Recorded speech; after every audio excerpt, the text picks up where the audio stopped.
حضرت داتا گنج بخش صاحب رحمۃ اللہ علیہ نے اپنی کتاب کشف المحجوب میں واقع لکھا ہے جی کہ ابراہیم خواص رحمۃ اللہ علیہ اپنے وقت کے بہت بڑے ولی گزرے ہیں اور ولایت و معرفت میں بہت اونچا ان کا مقام ہے۔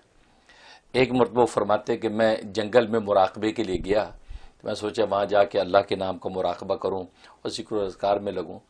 تو میں وہاں جب پہنچا تو ایک راہبائی یعنی ایک پادری جو ان کا جو ہے وہ امام وہ بھی آ گیا۔ تو راہبائی کہنے لگا کہ اگر اجازت ہو تو میں بھی آپ کے ساتھ رہ لوں۔ تو کہتا مجھے بڑا اچنبھا سا لگا کہ یہ پادری ہے، یہ میرے ساتھ کیوں رہنا چاہتا ہے۔ تو مجھے ذرا الجھن ہوئی، میں نے کہا بھائی آپ کیوں ایسا سوچ رہے ہیں؟ کہا کہ نہیں میں نے آپ کا نام بڑا سنا ہے، پورے عالم میں آپ کا ڈنکا بج رہا ہے اور آپ کو بہت اللہ نے کشف و کرامات دے رکھی ہیں، تو میں نے سوچا کہ کچھ لمحات آپ کے ساتھ گزاروں۔ تو حضرت خاموش ہو گئے، حضرت نے کہا ٹھیک ہے چلو۔ حضرت نے کہتے کو کھانے پینے کا نظم جو ہے اس کا کیا ہوگا؟ اس نے کہا جس طرح آپ رہیں گے ویسے میں رہ لوں گا۔ اچھا ہاں مجھے کوئی ایسا کھانے پینے کا کوئی مجھے طلب نہیں ہے۔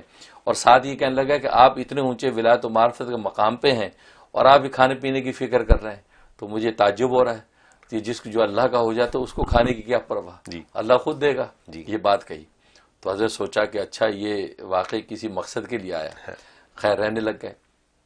اب 7 دن گزر گئے، 7 دن میں کچھ نہیں کھایا پیا، اچھا روزے کی حالت میں ہے سب، وہ بھی اسی طرح ہے۔ تو 7 دن کے بعد جو اس نے کہا کہ مجھ سے تو صبر نہیں ہو رہا، اب آپ کچھ اپنی کوئی کشف و کرامت دکھائیں، اب کب تک چلے گا؟ تو حضرت نے جو ہے دعا کی، تو دعا کی تو 1 پیالہ شربت کا اور 1 روٹی، اچھا اور اسی طرح 1 پیالہ شربت کا 1 روٹی وہ ایک دم نمودار ہوئے، ایک اس کی آگے اور ایک حضرت کے آگے۔ اچھا حضرت کہ چلو کھاؤ۔ اب وہ بڑا متاثر ہوا تو اس نے روٹی کھائی، شربت پیا، اس کے پھر عبادات میں لگ گئے۔ اسی طریقے سے پھر 7 دن گزر گئے، تو 7 دن کے بعد حضرت نے سوچا کہ اب میں اس کو کہتا ہوں بجائے اس کہ یہ مجھے کہے کہ یہ حضرت اب کیا کریں، تو میں اسی پر ڈالتا ہوں۔ تو کہتا ہے حضرت نے کہا کہ بھئی کھانے وانے کا نظم اب آپ سوچیں کچھ۔ 7 دن ہو گئے، کیونکہ عام طور اولیاء اللہ کے مجاہدات کا حصہ ہوتا تھا 6-7 دن کے بعد دوبارہ کھانا کھاتے تھے، اچھا یہ ایک نظم ہوتا تھا۔ اب اس نے دعا کی، تو 2 پیالے شربت کے 2 روٹیاں ایک کے لیے، 2 پیالے شربت کے لیے 2 روٹیاں دوسرے کے لیے۔ اچھا حضرت کے لیے 1 پیالہ آئے تھے، اس کے 2 پیالے آئے۔ اچھا اب حضرت دل میں بڑے حیران کہ یار یہ تو پادری ہے اور یہ کیا ہو گیا، یہ اس کو 2 پیالے اور میرے 1 پیالہ۔ تو حضرت فرمایا کہ یہ نہ ہو کہ یہ کوئی جادو کا حصہ ہو، تو حضرت فرمایا کہ میں نہیں کھاتا، تم کھاؤ۔ کہ نہیں حضرت اب آپ کے لیے آئے ہیں، آپ کھائیے۔ میں کہتا حضرت نہیں آپ منع کرتے رہے کہ یہ کوئی سحر یا جادو کا کوئی مظاہرہ نہ ہو، تو حضرت منع کرنے لگے۔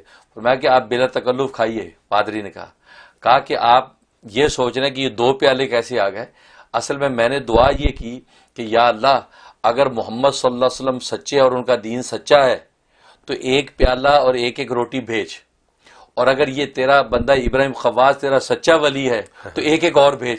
اچھا میں نے یہ دعا کی تھی۔ جی تو اللہ نے جب 2 بھیجی، اس کا مطلب وہ محمد بھی سچا اور محمد کا غلام بھی سچا، لہذا اشہد ان لا الہ الا اللہ و اشہد ان محمد رسول اللہ، میں ایمان لاتا ہوں۔ واہ تو حضرت جب بڑے خوش ہوا، حضرت اس کے سینے سے لگایا اور جناب وہ کھانا کھایا کہ یہ واقعی خدا کی نعمت اتری۔ دیکھیے تو یہ ہوتا ہے کہ لوگ اس نیت سے بھی اگر کر لیں نا کہ بھی واقعی یہ سچا ہے یا نہیں، تو یہ اللہ تعالیٰ دکھاتے ہیں، لیکن قبول کرنا وہ، بلکہ سوشل میڈیا پہ یاد آ گیا ایک بلی کو قرآن کریم کے اوپر لوگ چلاتے ہیں، وہ قرآن کو کراس نہیں کرتی اوپر سے۔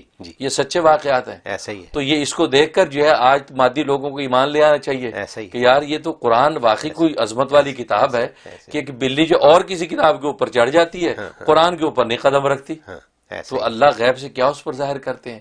تو ہمارا دین تو اتنا واضح ہو گیا آج کہ آج تو وہ جیسے وہ سویتا مسلمان ہوئی ہے آج ہمارے اس پروگرام میں، اور ہمارے لیے بڑا اعزاز کی بات ہے۔ تو ایسے ہم تو چاہتے ہیں ہر سویتا جو ہے اس کے دل کو اللہ کھول دے اور یہ ایمان کی حقیقت سامنے آ جائے اور محمد کی سچائی سب پر کھل جائے۔ بالکل ایسا ہی ہے۔ ویڈیو کے نیچے سبسکرائب کے بٹن پہ کلک کریں، بیل کے آئیکن پہ کلک کیجئے تاکہ ہر نئی ویڈیو کی نوٹیفیکیشن آپ کو مل جائے۔